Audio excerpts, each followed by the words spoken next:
Hey guys, welcome back to Human Condition. This video is another video in our psychology series, and this video is what is interpersonal expectancy theory and how do our beliefs shape others. So this is a pretty cool one. I thought about this theory when I was thinking about the cool philosophical concept of mind over matter and how what we think become realities. And this psychological theory kind of confirms it, which is pretty cool, but not the idea that mind over matter, but really minds over matter, which I think is really kind of cool. Or interpersonal expectancy theory suggests that in life we all have expectations we put on other people and beliefs about what other people do, and these beliefs and expectations actually influence their actions, which is pretty kind of cool. For example, if you believe someone will do something wrong, you actually are increasing the higher likelihood that they will do something wrong. If you believe someone can do something good, you actually are increasing the likelihood of them actually doing something good, which is actually kind of crazy to think about. So, for example, if you believe someone likes you and then and you act accordingly, the person might actually begin to like you, whether friendship or romantically, which is kind of crazy to think about. Because your actions will subconsciously give off that vibe of connection, and then that person will take action, will believe that, and then start thinking that about you, and then they'll take actions, which is kind of to reciprocate that, which is kind of cool.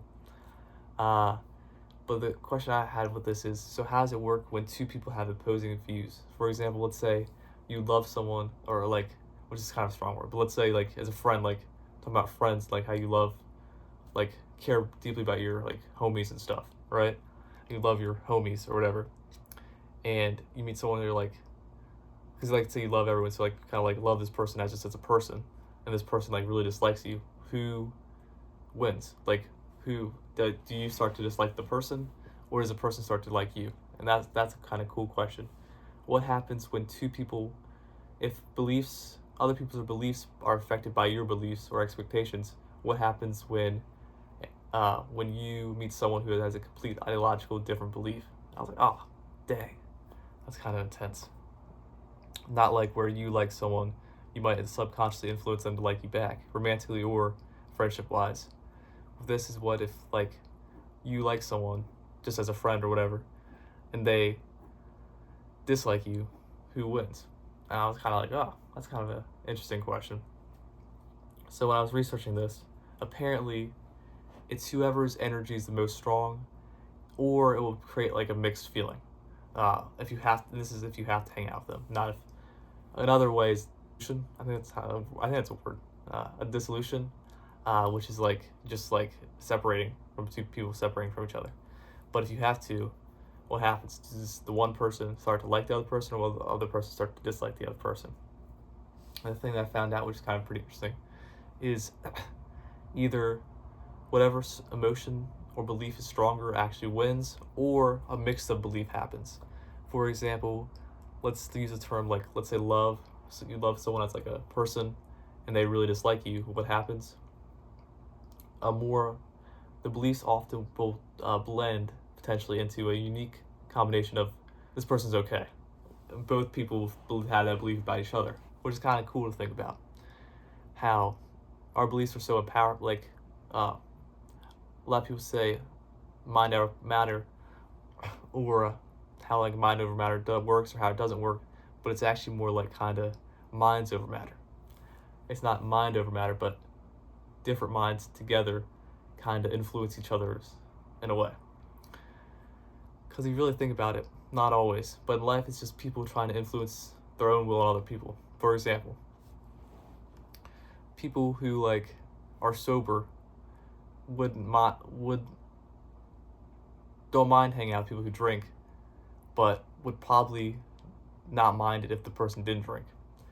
Vice versa, if people who drink wouldn't mind hanging out with the sober person, but would be probably pretty happy if the other sober person did drink. And this can be seen all the time. Like for example, if a sober person goes out and it's like, I don't want to drink anything, and they're like, the friends that drink, it's like, no pressure, and the friend comes with like, are you sure you don't want anything? It's not necessarily. It's usually because they're trying to be nice, but it's also everyone is trying to influence other people in a way, if you think about it. The same way, the sober person not drinking isn't trying to force other people not to drink, but they feel guilty drinking, if that makes sense. And that's kind of social or interpersonal expectancy theory in a nutshell. Basically, our beliefs don't, it's not our mind over matter, it's not really mind over matter, but it's everyone's mind over matter. And how in life it's kind of like a game of everyone kind of influencing each other, which is kind of cool.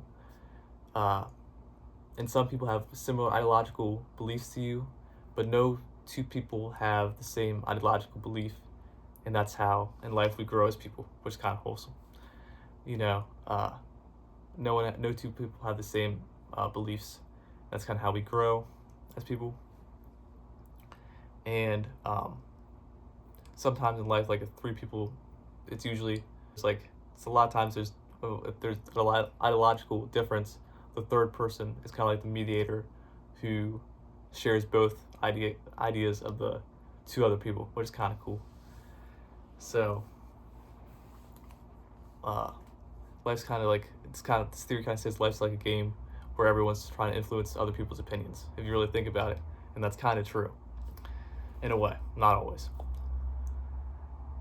So social expectancies in life, you can achieve everything you dream, but not through your own mind, but through other people's belief on how well you can do and your own belief.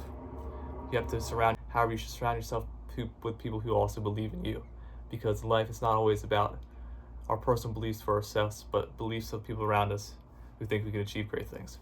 So yeah, in conclusion, interpersonal expectancy theory is the idea that if we put high expectations on others, like, I don't want to expect anything because I'll be more disappointed if I don't achieve something.